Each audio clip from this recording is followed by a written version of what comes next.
High! আগের ভিডিওতে তোমরা তো দেখেইছিলে যে আমি কিভাবে রেডি হয়েছিলাম বিয়েবাড়ি যাওয়ার জন্য। এবার কিভাবে রেডি হয়েছিলাম সেই রেডিটা আজকে দেখাই চলো। আমার যা মেকআপ করার ট্যালেন্ট তোমরা দেখলে জাস্ট চমকে যাবে। ওয়াও! আমি ফার্স্টেই এই যে আমার গর্তগুলো একটুখানি ঢুকিয়ে নেওয়ার চেষ্টা করছি। চোখের গর্ত সরি। আর তারপরে এই যে আমার ডার্ক স্পটগুলো একদম মুখে ছেপে রয়েছে সেগুলো আমি একটুখানি হাইড করার চেষ্টা করেছিলাম এই প্যালেটটা দিয়ে। তারপরে আমি এই ব্লেন্ডার দিয়ে একটুখানি ট্যাপ করে পুরোটাকে মুখে ঘষে নিয়েছি। তারপরে আমি এখানে ইউজ করছি বিবি ক্রিম। হ্যাঁ, আমি ফাউন্ডেশন খুব কম ইউজ করি এই বিবি ক্রিমটা, যেটাও তাও খুব কম, মাত্র ২ ফোঁটা নিয়ে পুরো মুখে আমি ঘষে নিয়েছি, জাস্ট ঘষে। তারপরে এটাকেও ওই ব্লেন্ডার দিয়ে ট্যাপ করো। বাই দ্য ওয়ে, ভিডিওতে তোমরা যেটা দেখতে পাচ্ছ না, আমি খুব তাড়াতাড়ি মুখের মধ্যে পুরো জিনিসটা ঘষছি, আদৌ ব্যাপারটা তেমন নয়। একটু তাড়াতাড়ি তোমাদের দেখানোর জন্য আমি করেছি।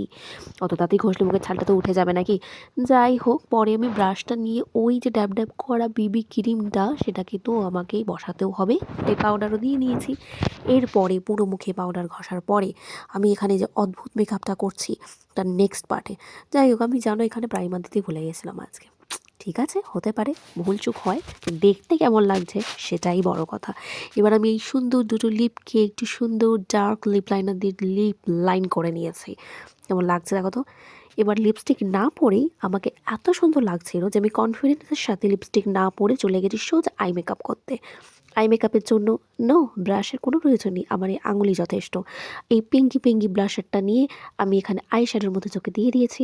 প্রথমে ব্রাশ আমি একটু অ্যাপ্লাই করেছিলাম, দেখলাম হচ্ছে না, তাই আবার হাত দিয়েই কাজটা করলাম আর কি। যাই হোক, তারপর আবার এই লিপস্টিকটা নিয়ে এখন আমি দেখছিলাম যে শেডটার সাথে যাচ্ছে কি না, মানে চোখের আই শ্যাডোর কালারের সাথে ম্যাচ করছে। এবার দেখলাম ম্যাচ করেছে।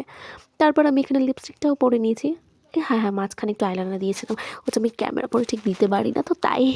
যাই হোক, আর এই কানের দুলটা না আমি কিনেছিলাম পুজোর সময়। এটা আমি পরে নিয়েছি এই ড্রেসটার সাথে, বেশ ম্যাচিং যাচ্ছিলো, কিন্তু যাই বলো। তারপরে আমি একটুখানি নিজে ভাও খেয়ে দেখলাম, খুব সুন্দরই লাগছে। এবার আমি ডাইরেক্ট চলে গেলাম বিয়ে বাড়িতে, চলো টাটা।